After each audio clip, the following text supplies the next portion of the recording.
नमस्कार, स्वागत है आपका हॉर्नबिल टीवी भारत पर। आइए देखते हैं अब तक की खबरें। लखनऊ के लोक भवन में एक आयोजित महत्वपूर्ण कार्यक्रम में मुख्यमंत्री योगी आदित्यनाथ ने 1500 से अधिक नवनियुक्त प्रमाण ग्राम पंचायत अधिकारियों को और 306 ग्राम विकास अधिकारियों और 60 से ज़्यादा समाज कल्याण पर्यवेक्षकों को नियुक्ति पत्र दिए। ये नियुक्तियां उत्तर प्रदेश अधीनस्थ सेवा चयन आयोग, जिसे हम यूपीएसएससी के माध्यम से जानते हैं। समारोह में कई विभागीय मंत्री और वरिष्ठ अधिकारी उपस्थित रहे। कार्यक्रम के दौरान हॉर्नबिल टीवी ने नियुक्ति पत्र प्राप्त करने वाले कुछ उम्मीदवारों से बात की और भर्ती प्रक्रिया के साथ उनके अनुभवों पर चर्चा भी की। यह वितरण राज्य में ग्रामीण शासन और सामाजिक कल्याण प्रयासों को मजबूत करने की दिशा में एक महत्वपूर्ण कदम है। उत्तर प्रदेश अधीनस्थ सेवा चयन आयोग द्वारा आज चयनित जो कैंडिडेट थे, आज मुख्यमंत्री योगी आदित्यनाथ द्वारा उनको नियुक्ति पत्र मिला। आप देख सकते हैं ये सिलेक्टेड कैंडिडेट हैं। मुख्यमंत्री योगी आदित्यनाथ ने खुद इनको नियुक्ति पत्र दिया है।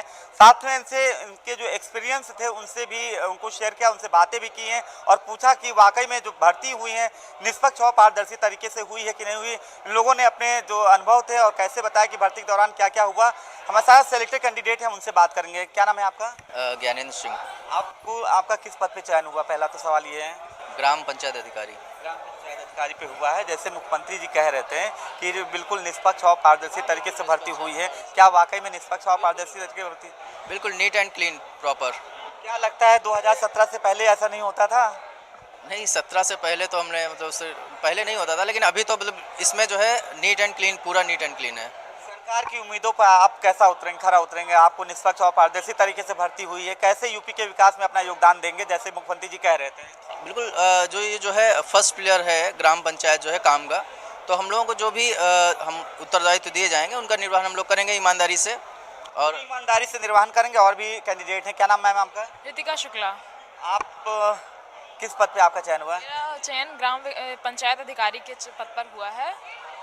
और एक सहयोगी ने कहा था कि ये पहली बार हुआ कि जो फीमेल थी उनको होम डिस्ट्रिक्ट में ही तैनाती मिली। क्या कहना चाहेंगे इस पर? मुख्यमंत्री जी को क्या कहेंगे?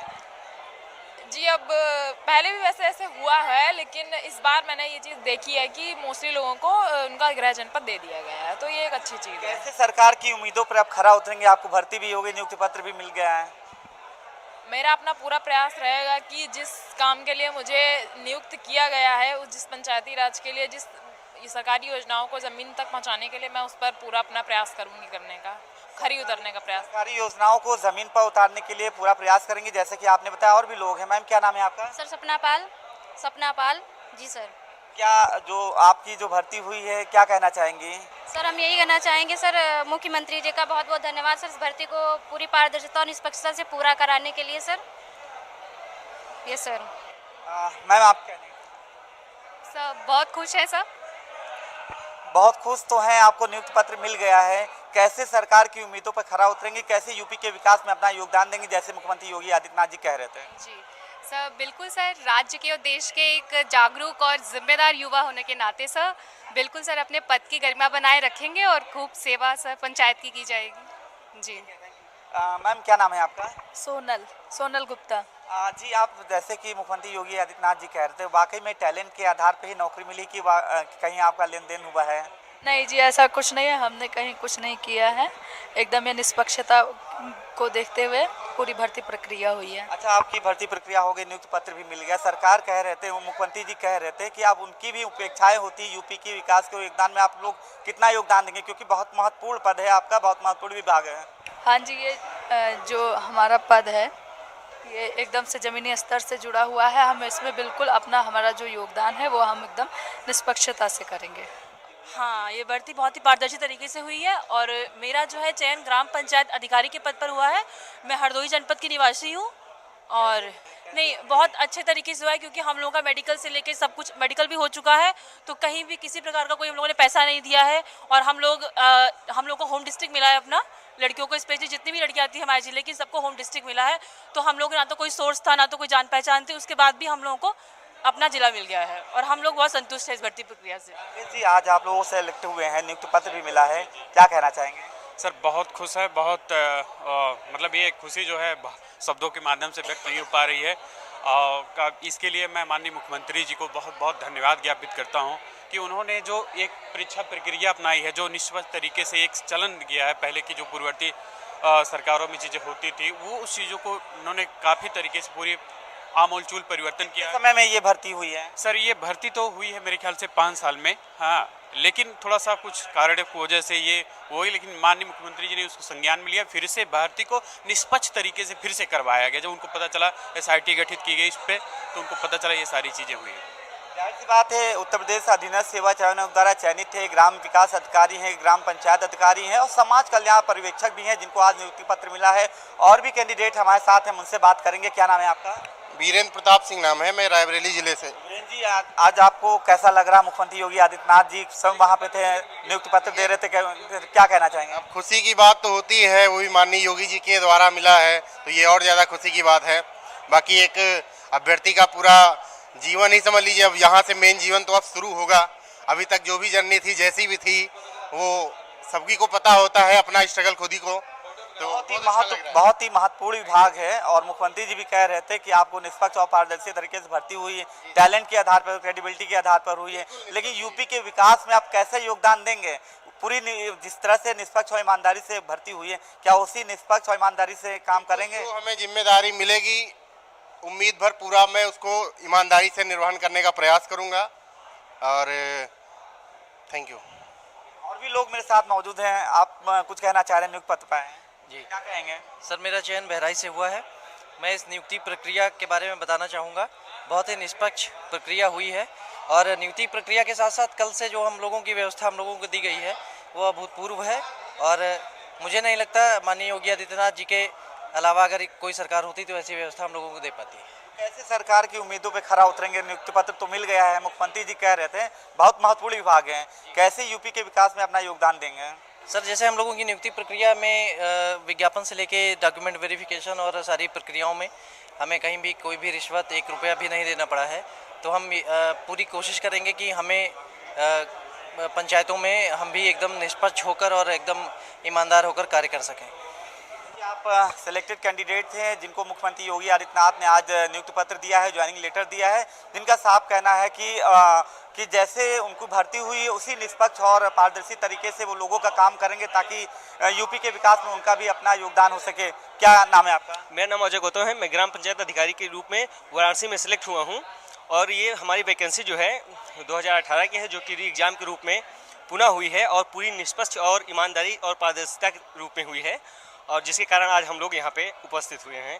और ये सभागार में हम लोगों को जो सम्मान दिया गया है उसके लिए माननीय मुख्यमंत्री जी को बहुत बहुत धन्यवाद।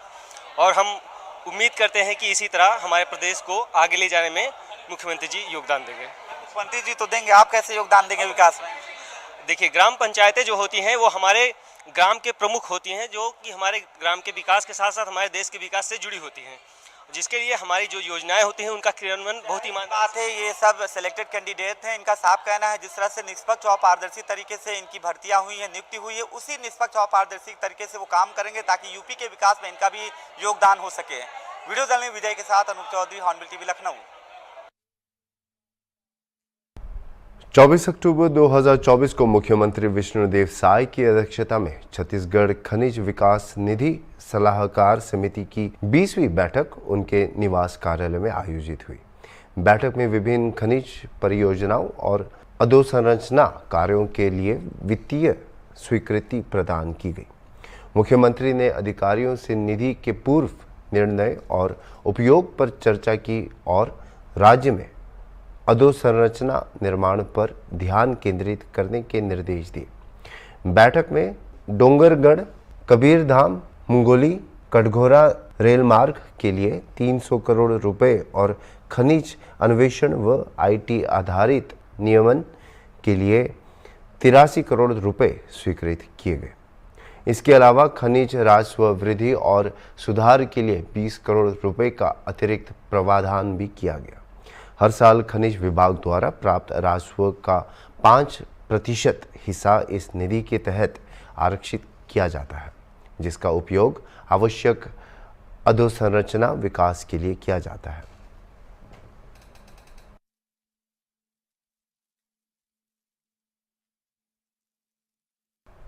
अयोध्या में कानून और व्यवस्था के लिए अतिरिक्त जिला मजिस्ट्रेट, जिसे हम कहते हैं ADM, Surjeet Singh Sursari colony civil line Kotwali Nagar में अपने कमरे में रहस्यमय परिस्थितियों में मृत पाए गए। उनकी मौत का कारण फिलहाल अभी अज्ञात है और इस घटना पर त्वरित प्रतिक्रिया हुई और संभागीय आयुक्त, जिला मजिस्ट्रेट और जिला प्रशासन के अन्य वरिष्ठ अधिकारी घटनास्थल पर पहुंचे। सबौर पुलिस स्टेशन के अंतर्गत बारबीघी क्षेत्र में एक चौंकाने वाली घटना सामने आई है, जहां सुबह सुबह एक अज्ञात महिला का शव मिला है। स्थानीय निवासियों ने जो उद्यान में घूमने के दौरान शव को देखा, उन्हें संदेह है कि महिला के साथ बलात्कार किया गया है। उसे घसीटा गया और फिर गला घोंटकर उसकी हत्या कर दी गई। महिला के गले पर घाव और नाक से खून बहने सहित स्पष्ट चोटें थीं। घटनास्थल पर संघर्ष के निशान भी दिखाई दे रहे थे, क्योंकि उसकी एक चप्पल शव से 500 मीटर दूर मिली थी और स्थान से 200 मीटर दूर टूटी हुई चूड़ियाँ बिखरी हुई थी। इससे पता चलता है कि महिला को उद्यान में हत्या से पहले घसीटा गया। स्थानीय डायल 112 पुलिस टीम को सतर्क किया गया, जिसके बाद सबौर पुलिस ने तत्काल प्रतिक्रिया दी, जिन्होंने जांच शुरू कर दी है। ग्रामीणों ने चिंता जताई है कि उद्यान में एक सेक्स रैकेट संचालित होता है, जिसमें कथित तौर पर स्थानीय अधिकारियों की भी मिलीभगत है। उन्हें संदेह है कि महिला एक सेक्स वर्कर हो सकती है, क्योंकि अपराध स्थल के पास कई कॉन्डम के पैकेट पाए गए थे। इस इलाके के बारे में अफवाह है कि यह रेड लाइट इलाका है, जहां कथित तौर पर अंधेरा होने के बाद अवैध गतिविधियां होती हैं। सबौर और लोदीपुर थाना की पुलिस और FSL डॉग रेस्क्यू की टीम ने जब जांच शुरू की तो मौके पर बड़ी संख्या में लोग जमा हो गए। शव को पोस्टमार्टम के लिए भेज दिया गया है और महिला की पहचान के प्रयास अभी जारी है। घटना है, सुबह जो है शौचालय जाने के क्रम में ग्रामीणों ने सूचना दिया। ग्रामीणों के सूचना के अनुसार से तमाम दोनों थाने की पुलिस, DIU सेल, डॉग स्क्वाड और FSL टीम पहुंची हुई है और जांच कर रही है। और जांच के उपरांत जो है मैं जिला प्रशासन से और वरीय पुलिस पदाधिकारी से मैं आग्रह करूंगा कि इस पर कठोर से कठोर कार्रवाई किया जाए। साथ ही स्थानीय थाना को ये हिदायत दिया जाए इस तरह का निंदनीय कार्य आपके थाना क्षेत्र में कंट्रोल किया जाए। मामला जैसा कि सूचना मिला, 7 बजे सुबह मुझे सूचना मिली कि बाईपास बारबीघी बगीचा में एक महिला का शव देखा गया था ग्रामीणों के द्वारा, और शव को जैसे आकर देखा गया। अभी इस घटनास्थल पर लोदीपुर पुलिस और सबौर पुलिस पूरे दल बल के साथ है। DIU सेल, डॉग स्क्वाड और FSL की टीम जांच कर रही है। पुलिस ये छानबीन का विषय है, लेकिन अभी बाईपास पे जो जहां पर यह घटना हुई है, बाईपास के जिस बगीचे की यह घटना है, उस बगीचे में काफ़ी मात्रा में आपत्तिजनक पदार्थ जिसे बोलते हैं कि वो सेक्स वर्कर जो काम करती है, कंडोम्स के काफ़ी पैकेट देखे गए। इससे यह आशंका जताया जा रहा है कि इस बगीचे में सेक्स वर्कर का काम किया जाता है और इसमें युवा पीढ़ी या जितने भी लोग हैं, खास तौर से जो स्थानीय थाने के कुछ, जैसा कि सूत्रों से पता चला है कि थाने के कुछ स्टाफ इसमें मिले हुए हैं, जिसके कारण से यह अवैध धंधा किया जाता है। थाने के विरुद्ध नहीं, ये तो जांच की विषय है। पुलिस अभी जांच कर रही है। कार्रवाई तो ऐसे लोगों पर होनी चाहिए, क्योंकि यह काफ़ी निंदनीय घटना है। क्योंकि इस तरह का अगर कार्य होता है तो यह निंदनीय कार्य है, इस पर कठोर कार्रवाई करनी चाहिए। बहुजन समाज पार्टी के प्रत्याशी रफ्तुल्ला, जिन्हें नेता छिद्दा के नाम से भी जाना जाता है, ने कुंदरकी विधानसभा उपचुनाव के लिए आधिकारिक रूप से अपना नामांकन दाखिल किया है। संभल जिले से ताल्लुक़ रखने वाले नेता छिद्दा 5वीं बार विधानसभा चुनाव लड़ रहे हैं। तुर्क समुदाय, जिसकी कुंदरकी विधानसभा क्षेत्र में महत्वपूर्ण संख्या है, इसका प्रतिनिधित्व करते हुए नेता छिद्दा आत्मविश्वास के साथ चुनावी मैदान में उतरे हैं और दावा किया है कि उन्हें कोई वास्तविक प्रतिस्पर्धा नहीं है।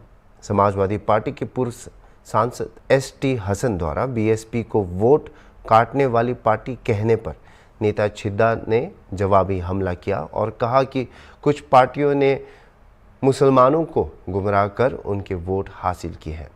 नेता छिद्दा ने बीएसपी की नीति सबका साथ सबका विकास को बढ़ावा दिया और हालिया सांप्रदायिक तनाव पर एसपी के राष्ट्रीय अध्यक्ष की चुप्पी की आलोचना भी की। जैसे जैसे चुनाव अभियान तेज हो रहे हैं, नेता छिद्दा की उम्मीदवारी कुंदरकी विधानसभा क्षेत्र में ध्यान आकर्षित कर रही है। संभल लोकसभा में ही तो लड़ रहे हैं। संभल से मुरादाबाद ना कहो, संभल लोकसभा कहो एक बार। संभल लोकसभा की कुंदरकी सीट से चुनाव लड़ रहा हूं और संभल असमोली से पहले लड़ चुका हूं। 5वीं बार बहन जी ने भरोसा करके मुझे मैदान में उतारा है। मैं कुंदरकी की जनता से अपील भी करता हूं और शुक्रिया अदा भी करता हूं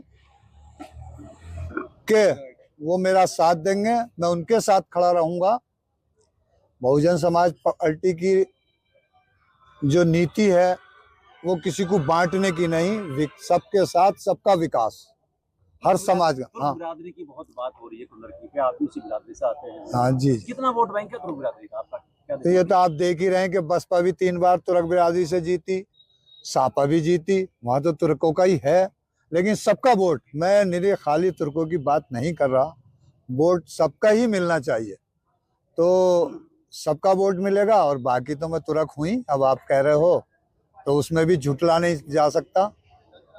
तो मैं तुर्कों से भी उम्मीद रखा हुआ हूँ और सब लोगों से उम्मीद रखा हुआ हूँ, वो चाहे खासा बिरादरी हो या जो भी बिरादरी हो, सबसे मेरी यही उम्मीद है कि वो मेरा साथ देंगे। मैं उनके साथ खड़ा रहूँगा, उनके दुख दर्द में, उनके विकास के लिए जो भी मेरे बस की होगा उसे आधी रात तैयार रहूँ। सपा ने आपको, आपकी पार्टी को कटवा वोटर कह दिया है। कल ही हमारी बात हुई है, सांसद स्टेशन, वो कह रहे कटवे वोट काटने के लिए आए आप लोग। वो यही कहते रहेंगे, पता चलेगी उन्हें। अब मुसलमानों को गुमराह करके आज कोई बोल दिया मुसलमान परेशान है, तो आप बताओ। उनके राष्ट्रीय अध्यक्ष भी हैं, कई जगह झगड़े भी हुए हैं। कुछ मुसलमानों को, वैसे तो मौत का टाइम आ जाता है जब ही आती है, लेकिन कुछ मुसलमान बेचारे बेटाइम ही ऊपर चले गए। कोई बोला क्या राष्ट्रीय अध्यक्ष या कोई नेता उनका? वही एसटी हसन जो यहाँ पर आज कह रहे हैं आपको। तो मुझे तो ऐसे लगे है कि वो, उन्हें यही ना पता कि बहुजन समाज पार्टी की अभी भी वो भीड़ है कि किसी पे वो भीड़ है नहीं। कितना मुकाबला मानना है? हम मुकाबला किसी से ना मानना, अभी सामने आने तो जब मानेंगे। 2 दिन रुको, अभी हम ही हम है। आपने मुस्लिमों की बात की, दिक्कत परेशानी है, ये कहाँ की बात कर रहे हैं? अरे अब खुल के क्यों, मैं धार्मिक नेता नहीं हूँ, खुद पता है सब है कि आजम खां हो और भी हो कुछ नेता, कुछ बल्बों की जगह नाम क्यों खुलवा रहे हो, सब है पता। आप खुद हिसाब लगा लेना, कहीं बोले हो अगर वो राष्ट्रीय अध्यक्ष। अब आएंगे यहाँ पर, पता चलेगी अभी। हेलो, ठीक है, आप बेफिक्र रहिए, लड़ा जाएगा चुनाव इंशाल्लाह बहुत अच्छी तरीके से, और मुझे उम्मीद है कि 5वीं बार मैं जीत के आऊँ। भारतीय जनता पार्टी ने आगामी उत्तर प्रदेश उपचुनावों के लिए अपने उम्मीदवारों की सूची जारी कर दी है, जिसमें 9 विधानसभा सीटों में से 7 के लिए दावेदारी के नाम हैं। संजीव शर्मा को गाजियाबाद से चुनाव लड़ने के लिए चुना गया है, जबकि अनुज यादव करहल से पार्टी का प्रतिनिधित्व करेंगे। रामवीर ठाकुर ने कुंदरकी से टिकट हासिल किया है और सुरेंद्र दिलेर खैर से चुनाव लड़ेंगे। पूर्व विधायक दीपक पटेल को फूलपुर सीट के लिए चुना गया है, जबकि धर्मराज निषाद कठेरी से और सुचिस्मिता मौर्य मंझवा से पार्टी का प्रतिनिधित्व करेंगे। इस घोषणा से उपचुनावों के लिए भाजपा की तैयारियों को बल मिला है, क्योंकि पार्टी प्रमुख निर्वाचन क्षेत्रों में चुनाव लड़ने के लिए कमर कस रही है।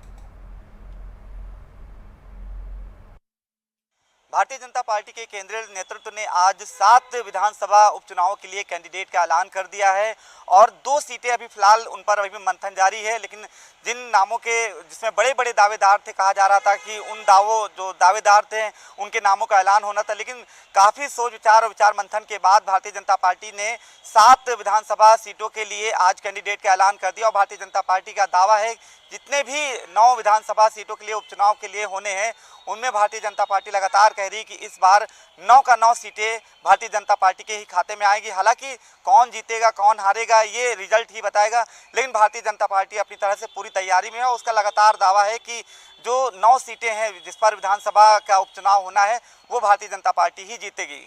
वीडियो जर्नलिस्ट विजय के साथ अनूप चौधरी, हॉर्नबिल टीवी, लखनऊ। आगामी कुंदरकी उपचुनाव पर एक बैठक के दौरान योगी सरकार के कैबिनेट मंत्री धर्मपाल सिंह ने समाजवादी पार्टी प्रमुख अखिलेश यादव पर निशाना साधते हुए उन पर अपराधियों का साथ देने का आरोप लगाया। सिंह ने कहा, चोरों को सभी चोर नजर आते हैं, अखिलेश जी की प्राथमिकता चोर है। उन्होंने आगे कहा कि योगी आदित्यनाथ प्रशासन में अपराधी अब पुलिस के डर से कांप रहे हैं, जबकि जो लोग पहले उन्हें बचाते थे वे अब बेनकाब हो रहे हैं। सिंह की यह टिप्पणी अखिलेश यादव द्वारा राज्य की कानून व्यवस्था की आलोचना के जवाब में आई है।